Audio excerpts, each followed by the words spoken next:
Professor Nathaniel Brooks believed intelligence belonged to people with titles, tailored suits, and framed degrees hanging on polished office walls. So when he saw the quiet woman in the faded gray cardigan raise her hand from the back row of the auditorium, he smiled to himself. 47 seconds later, that smile would disappear in front of nearly 300 stunned students and professors. Before we continue, where are you watching from today? Drop your city and state in the comments below. And if you believe people deserve respect no matter how they look, make sure to like and subscribe. Stories like this remind the world why humility still matters. Now, back to Evelyn Carter. The Mathematics Symposium at Redwood State University was considered one of the most prestigious academic events on the East Coast. Marble floors reflected the bright chandelier lights overhead, while graduate students hurried through the massive lobby carrying notebooks and coffee cups. Inside the main lecture hall, every seat was filled. Professors from MIT, Stanford, and Princeton sat near the front rows while cameras quietly recorded the event for the university's online archive. At the center of it all stood Professor Nathaniel Brooks, the university's celebrated mathematics department chairman.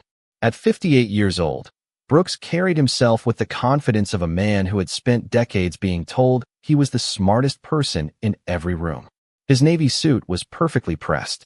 His silver watch glimmered beneath the stage lights. And when he spoke, the audience listened instantly. Today, Brooks announced proudly, we explore a theorem so complex that most mathematicians wouldn't understand even the first page of its framework. A few students laughed nervously while others typed furiously on laptops. Brooks enjoyed moments like this. He enjoyed being admired. Feared, even more. Near the very back of the auditorium sat Evelyn Carter. Most people barely noticed her when she entered earlier that morning. She wore a simple gray cardigan over a white blouse, carried an old leather notebook against her chest, and quietly chose the last seat beside the wall. At 38 years old, she looked more like someone's exhausted office assistant than a person attending one of the nation's most elite mathematical conferences. A pair of graduate students sitting nearby whispered when they noticed her writing equations in the margins of her notebook. Is she staff? One muttered quietly. Maybe library services, the other replied with a smirk. Evelyn pretended not to hear them. She was used to that tone, used to being invisible.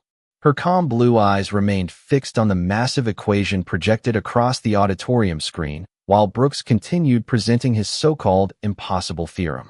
The room glowed softly beneath hanging lights as formulas covered the digital display from top to bottom.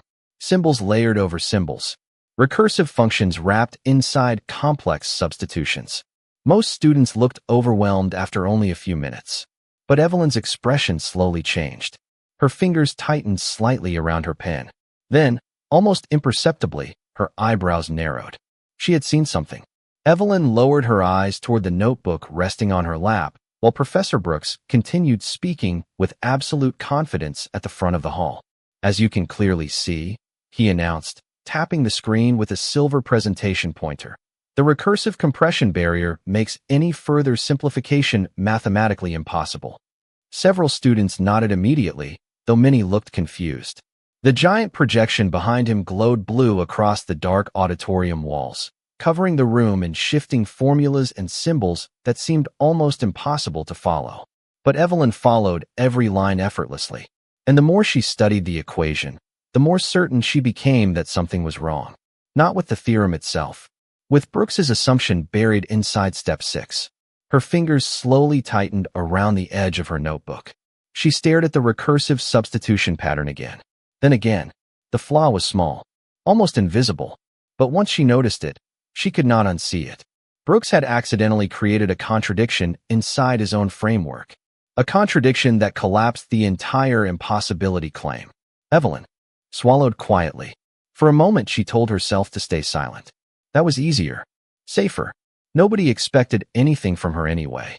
But then Brooks smiled smugly toward the audience and said, "This is why advanced mathematics should remain in the hands of trained professionals." Something about the sentence settled heavily in the room. A few professors chuckled politely. Evelyn looked down at her notebook once more. Then slowly, almost against her own instincts, she raised her hand. The movement was small, but noticeable enough to draw immediate attention from nearby students. One graduate assistant glanced backward with visible confusion. Another whispered, "Wait her." Brooks stopped speaking mid-sentence. His eyes scanned the room until they landed on Evelyn sitting quietly in the back corner beneath the dim wall lights. For half a second, annoyance flickered across his face. Then came amusement. "Yes?" he asked slowly. The microphone attached to his collar carried his voice through every speaker in the hall. Evelyn hesitated as hundreds of eyes turned toward her. "I think," she began softly, "there may be an inconsistency in the recursive substitution during step 6. The room instantly fell still. Brooks blinked once, then smiled. Not kindly. "An inconsistency," he repeated. A few students exchanged looks while someone near the front let out a quiet laugh. Evelyn nodded carefully. If the variable collapses under mirrored recursion, then the impossibility condition no longer holds. Silence. Brooks stared at her for several seconds before stepping away from the podium with deliberate calm. "And your name is?" he asked. "Evelyn Carter." "Miss Carter," Brooks replied smoothly. "Which department are you from?" Evelyn hesitated. "I work in the university library archives." The reaction was immediate. Several students laughed openly this time. One young man nearly choked on his coffee while another whispered, "No way." Brooks slowly removed his glasses and folded them in his hand. "The library archives," he repeated with theatrical interest. "How fascinating." More laughter echoed through the auditorium. Evelyn felt heat rising into her cheeks, but she remained seated quietly. Brooks began pacing slowly across the stage now, clearly enjoying himself. "You know," he continued, "this symposium includes some of the brightest mathematical minds in the country. Princeton, Stanford, Massachusetts Institute of Technology. And yet somehow, the library staff has discovered an error none of them noticed." The audience laughed harder. Even some professors smiled awkwardly. Evelyn lowered her gaze toward her notebook again. But Brooks was not finished. Not even close. And somewhere deep inside his voice was the dangerous confidence of a man who believed humiliation would entertain the room. Professor Brooks walked slowly toward the edge of the stage while the last waves of laughter rolled through the auditorium. The giant digital equation behind him cast pale blue light across his face, making his smile appear even colder. Evelyn remained seated quietly near the back wall, her notebook resting unopened in her lap now. Every instinct told her to disappear into the crowd and let the moment pass. But Brooks had already decided otherwise. "Tell me, Miss Carter," he said smoothly, "how long have you been studying advanced recursive mathematics from the university archives?" More chuckles spread through the room. A graduate student in the front row whispered something that caused two others to grin openly. Evelyn lifted her eyes carefully. "I study independently," she answered softly. Brooks tilted his head slightly, as if trying not to laugh. "Independently," he repeated. "Of course." He stepped back toward the massive projection screen and folded his hands behind his back. "You know, one of the great dangers in modern academia is that people confuse familiarity with expertise. Reading equations is not the same as understanding them." Several students nodded immediately. Brooks had spent decades mastering rooms exactly like this. He knew how to turn audiences in his favor with a single sentence. "Still," he continued, his voice growing louder, "I admire confidence. Especially unexpected confidence." The auditorium lights reflected off polished wooden walls while phones slowly began appearing across the audience. Students sensed entertainment now. Something embarrassing. Something worth recording. Evelyn noticed one young woman near the aisle already opening a social media app. Brooks turned fully toward the audience again. "Perhaps," he said dramatically, "we should allow Miss Carter the opportunity to demonstrate this inconsistency she discovered so effortlessly from the back row." A ripple of anticipation moved through the hall. Evelyn's stomach tightened immediately. "That is not necessary," she replied quietly. Brooks smiled wider.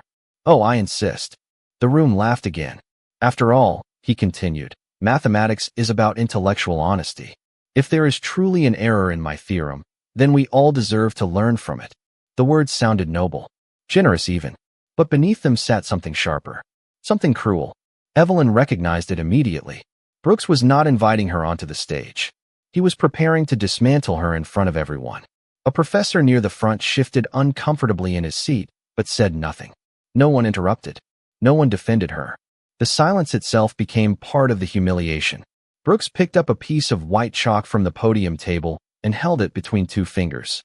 "Come," he said calmly. "Show us." The auditorium grew strangely quiet now. Even the students, smiling moments earlier, leaned forward with curiosity. Evelyn stared at the stage nearly 50 feet away. The polished hardwood floor reflected the overhead lights in long golden streaks. She could feel hundreds of eyes pressing against her from every direction. Her pulse quickened. For a moment she considered walking out entirely. But then she glanced back toward the glowing theorem on the screen. And once again she saw the flaw, clear as daylight. Brooks mistook her silence for fear. "Do not worry," he said loudly enough for everyone to hear. "Nobody expects perfection." More laughter erupted. One student actually clapped. The sound echoed embarrassingly through the hall before fading into awkward silence. Evelyn slowly closed her notebook. Then, without another word, she stood up. The entire room shifted at once. Phones lifted higher. Chairs creaked softly. Brooks stepped aside with theatrical politeness and gestured toward the stage like a game show host introducing a contestant destined to fail.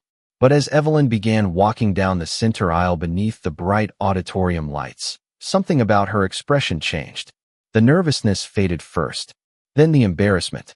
By the time she reached the front rows, her eyes looked completely steady. And somewhere deep inside the lecture hall, the atmosphere itself began to change. Evelyn's footsteps echoed softly against the polished hardwood floor as she walked toward the stage. The massive lecture hall remained almost completely silent now, except for the faint hum of the projector and the occasional vibration of phones recording from the audience. 300 people watched her move beneath the bright overhead lights, expecting hesitation, embarrassment, failure. Professor Brooks leaned casually against the podium with his arms folded, completely confident in what was about to happen. He had seen this before. Ordinary people sometimes mistook curiosity for intelligence.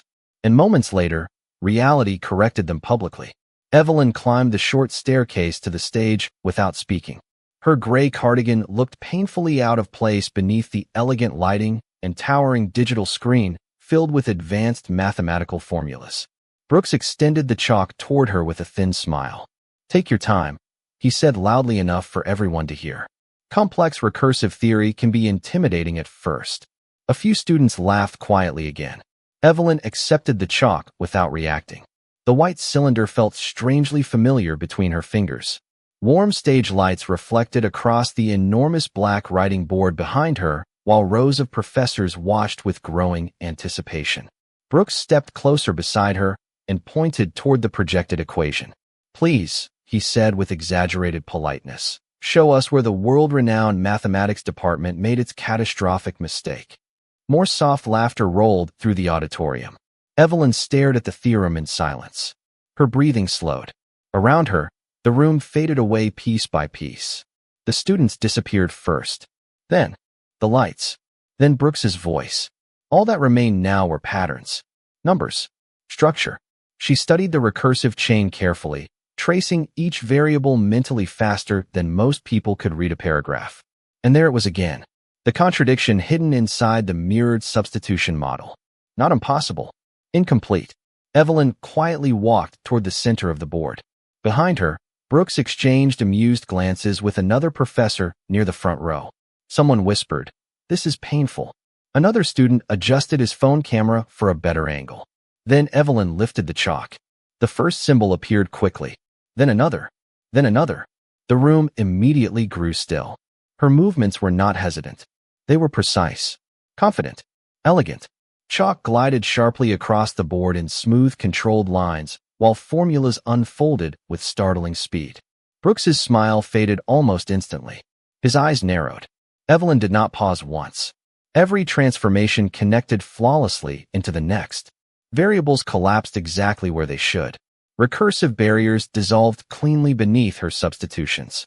40 seconds earlier, the audience had been waiting for humiliation. Now nobody moved at all. A professor near the front slowly lowered his glasses. One graduate student stopped recording entirely. Even the clicking keyboards disappeared. The only sound left was the rapid scratch of chalk moving across the board. Brooks straightened away from the podium now, no longer relaxed. His expression tightened visibly as Evelyn advanced through the equation faster and cleaner than anyone in the room expected possible. Then suddenly she stopped. The chalk lowered slowly to her side. 47 seconds. Exactly. Evelyn stepped back from the board, while white equations stretched across nearly 6 feet of black surface behind her in perfect mathematical sequence. The silence inside the lecture hall became almost unbearable. Brooks stared at the solution without blinking. His lips parted slightly as his eyes raced through the proof line by line. And then came the moment he realized she was correct. Not partially correct. Completely correct. Evelyn looked calmly toward him and spoke for the first time since stepping onto the stage. "Your impossibility condition collapses under recursive symmetry," she said softly. "The theorem was never impossible. Only incomplete." Nobody laughed this time. The silence inside the auditorium no longer felt awkward. It felt heavy. Professor Nathaniel Brooks remained frozen beside the podium, staring at the equations stretched across the board while the massive projection screen behind Evelyn glowed softly overhead. Nobody in the room seemed willing to breathe first. Evelyn stood calmly with the chalk resting at her side, her expression steady, almost detached, as if solving a theorem in front of 300 stunned academics was the most ordinary thing in the world. Brooks stepped closer to the board slowly now. Gone was the theatrical confidence from moments earlier. His eyes moved rapidly from line to line, while the color in his face subtly faded beneath the bright stage lights. The proof was flawless. Worse than flawless. Elegant. She had not merely corrected his theorem. She had simplified it. A graduate student near the center row whispered, "Oh my God," under his breath. Another leaned forward so far he nearly slipped out of his chair. One professor from Stanford quietly removed his glasses and cleaned them again, as if hoping the equations would somehow change when he looked back up. But they did not. Every line held perfectly. Brooks finally cleared his throat. "Interesting," he said, though his voice no longer carried the same authority. "Very interesting." Yet even he could hear the weakness in the words. Evelyn remained silent. She had no interest in humiliating him further. That was what separated people like her from people like Brooks. Across the auditorium, phones that once recorded for entertainment were now recording history. A young doctoral student zoomed his camera toward the board with trembling hands. "She solved it," someone whispered nearby. "She actually solved it." Then another voice suddenly broke through the silence from the front row. "Excuse me." Every head turned instantly. An older man with silver hair slowly stood near the reserved guests section beside the stage. His dark charcoal suit contrasted sharply against the pale auditorium lights, and the university badge clipped near his jacket pocket identified him immediately.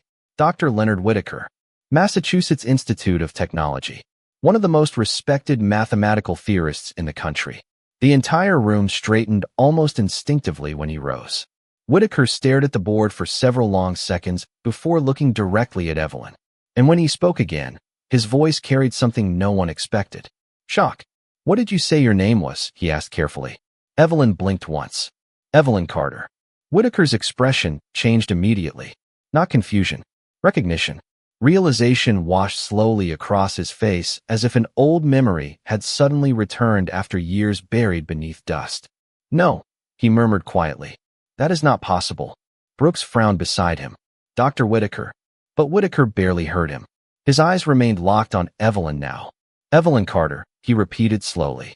"The Carter recursive compression papers from 15 years ago." A ripple swept through the audience like electricity. Several professors exchanged stunned looks instantly.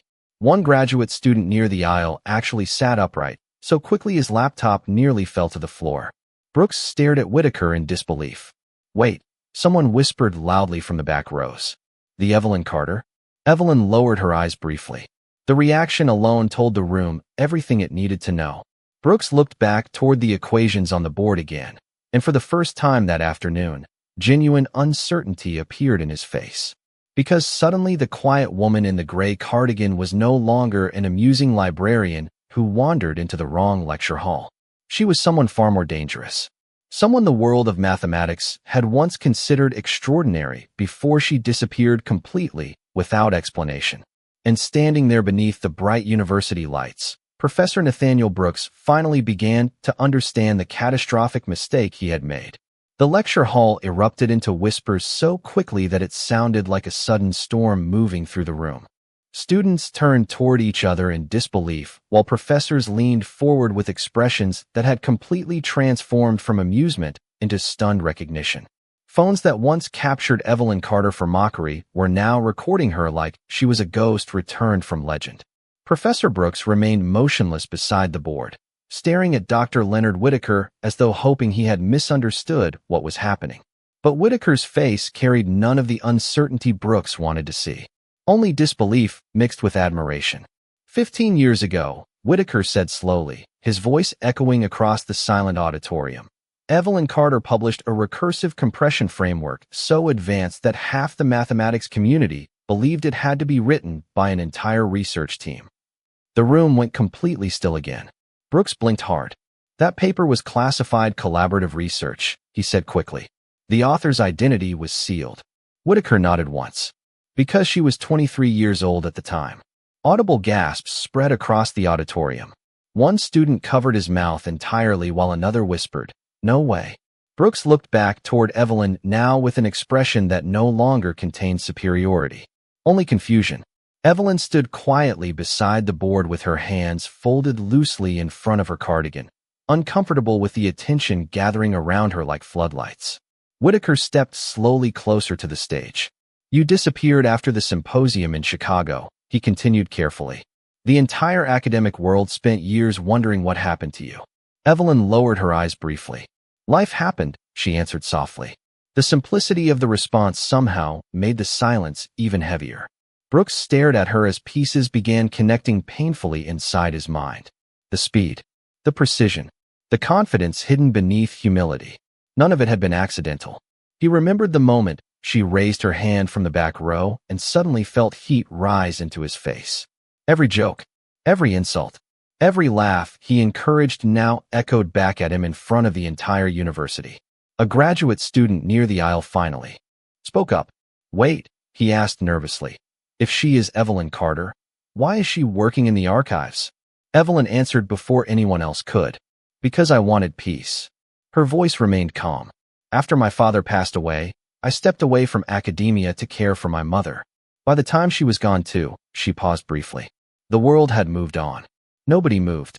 Nobody interrupted. Even the students recording lowered their phones slightly now.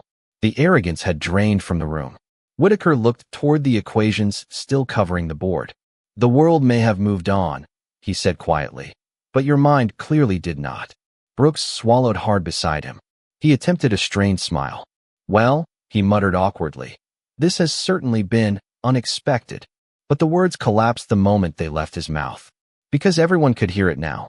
The insecurity, the embarrassment. The room that once laughed with him no longer belonged to him. Evelyn gently placed the chalk back onto the podium table. "I did not mean to interrupt your presentation," she said politely. "I only noticed the contradiction." Brooks opened his mouth to respond, but stopped immediately. For perhaps the first time in years, he genuinely did not know what to say. Across the lecture hall, students looked at Evelyn with something entirely different now. Not pity, not amusement. Respect. Real respect. And standing beneath the bright lights of Redwood State University, Professor Nathaniel Brooks learned a lesson no theorem could teach him. Intelligence does not always arrive wearing a tailored suit. Sometimes it sits quietly in the back row, waiting patiently while the world underestimates it. No one in the auditorium seemed interested in the symposium schedule anymore.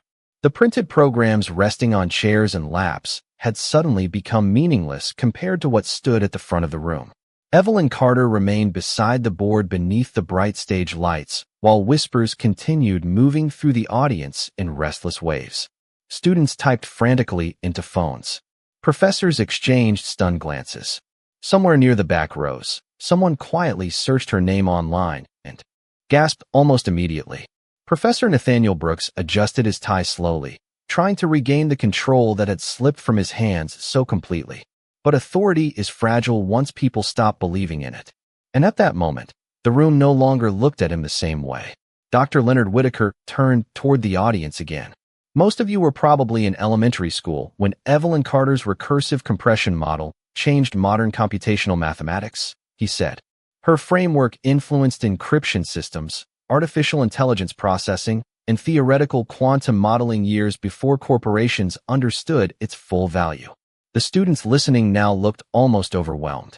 One young woman whispered, "Why have we never heard of her?" Whitaker's expression softened slightly. Because she vanished before universities could turn her into a celebrity. Evelyn shifted uncomfortably beneath the attention. She had spent 15 years building a life where nobody stared at her.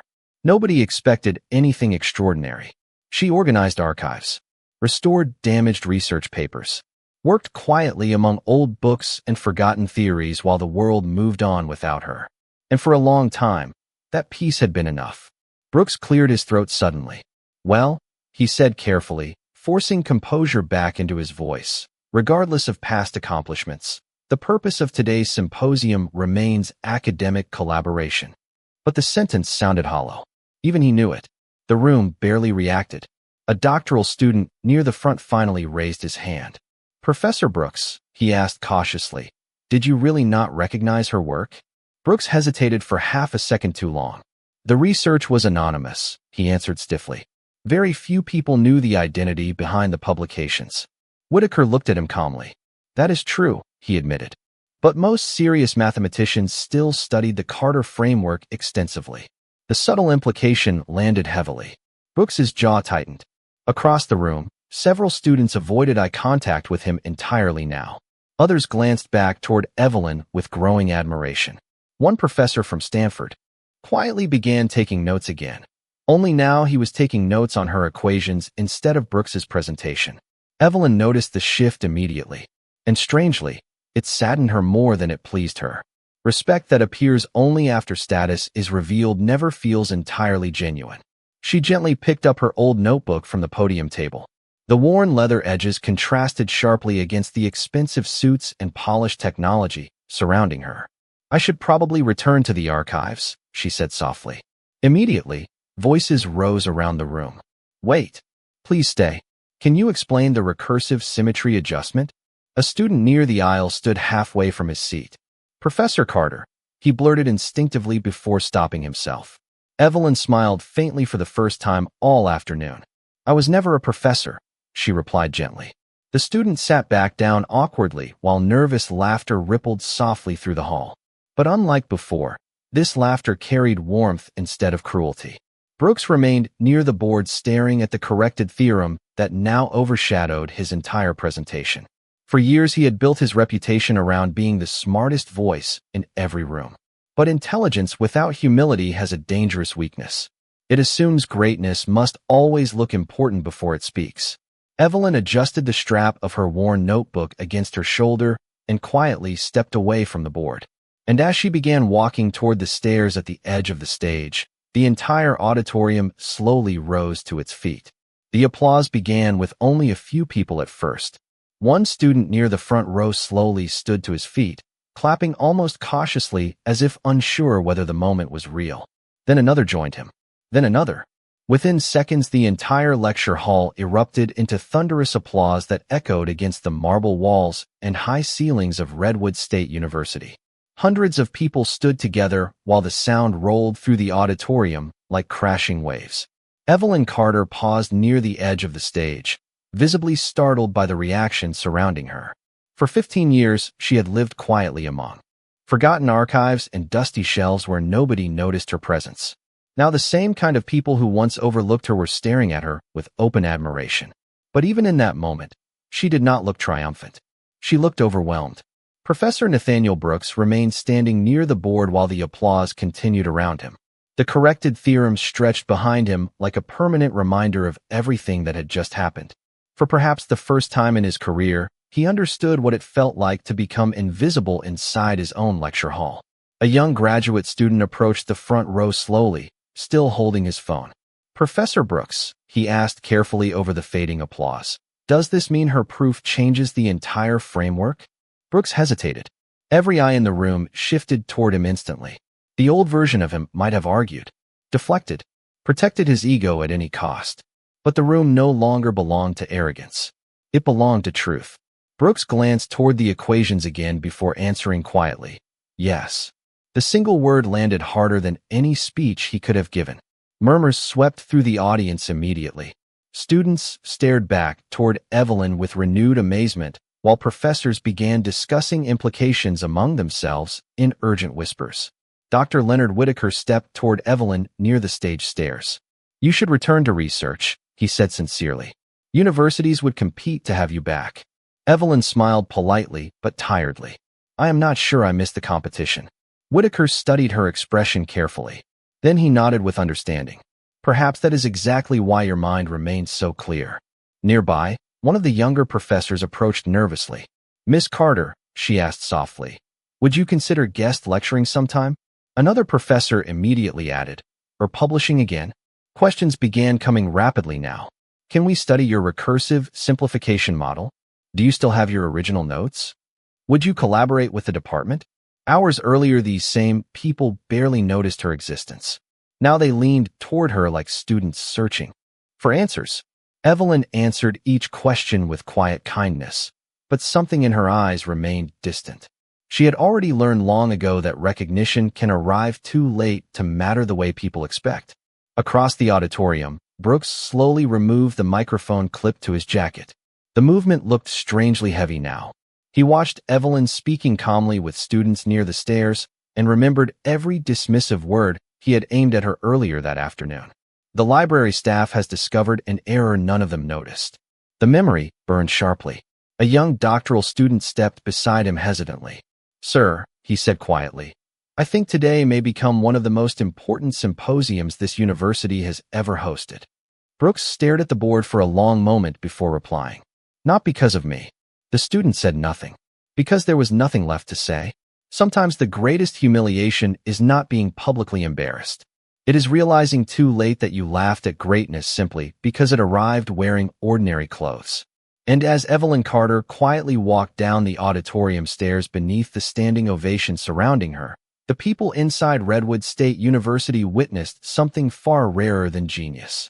They witnessed humility surviving success. The symposium officially ended nearly an hour later, but nobody inside Redwood State University seemed willing to leave.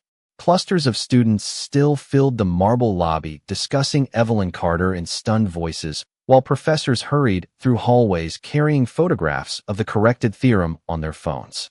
Somewhere near the entrance, two graduate assistants argued over whether her recursive symmetry adjustment could permanently alter modern compression modeling.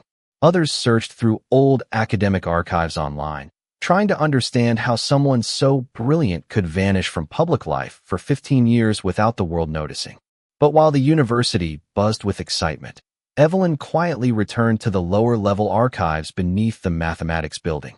The underground corridor smelled faintly of old paper and polished wood as soft fluorescent. Lights reflected against rows of steel shelves packed with forgotten journals and research collections. Here, the world was quiet again. Familiar. Safe. Evelyn placed her worn notebook beside a cart of restoration materials and slowly removed her gray cardigan, folding it carefully across the back of her chair. For a moment, she simply stood there listening to the silence. No applause. No cameras. No whispers. Just the gentle hum of the archive ventilation system she had known for years. Then footsteps echoed softly down the hallway behind her. Evelyn turned slightly as Professor Nathaniel Brooks appeared near the entrance to the archive room. He looked different now, smaller somehow. The confidence that once filled every movement had faded into something quieter and more human. Brooks removed his glasses slowly. "I figured this is where you would be," he said. Evelyn offered a polite nod, but did not speak immediately. Brooks glanced around the archive shelves before lowering his eyes briefly. "I owe you an apology." The words came carefully, almost painfully. "What I did upstairs was arrogant. Cruel, honestly." Evelyn studied him silently while he continued. "I judged you the moment I saw you sitting in the back row." He let out a quiet breath. "And the worst part is, I genuinely believed I was the smartest person in the room." The archive fell silent again. Somewhere deeper in the building, a maintenance cart rattled faintly through another corridor before fading away. Evelyn finally spoke softly. "People usually see what they expect to see." Brooks looked toward her notebook resting on the table. "Still," he admitted, "that is not an excuse." Evelyn's expression remained calm. "No," she agreed gently. "But perhaps it is a lesson." Brooks gave a small nod. accepting the truth of it without argument. For several seconds, neither of them spoke. Then Brooks looked up again. "Will you come back to mathematics?" he asked quietly. Evelyn glanced around the archive room lined with forgotten research and dusty volumes nobody had touched in years. A faint smile appeared at the corner of her mouth. "I never really left," she answered. Brooks looked at her for a long moment before something resembling humility finally settled into his face. Real humility. The kind that only arrives after pride breaks apart publicly. "Good night, Miss Carter," he said softly. "Good night, Professor." Brooks turned and disappeared quietly down the hallway, leaving Evelyn alone once more among the shelves and silence she loved. She picked up her notebook again and opened it beneath the warm desk lamp. Pages filled with equations stretched across the paper in neat, careful handwriting. Years of ideas hidden from a world too distracted by appearances to notice them. Above her, the university still buzzed with excitement over the impossible theorem solved in 47 seconds. But deep inside the quiet archive below, Evelyn simply turned the page and continued working. Because true brilliance does not perform for applause. And that night, Redwood State University remembered something the world too often forgets. Respect is not earned through status, wealth, or titles. It is earned through humility.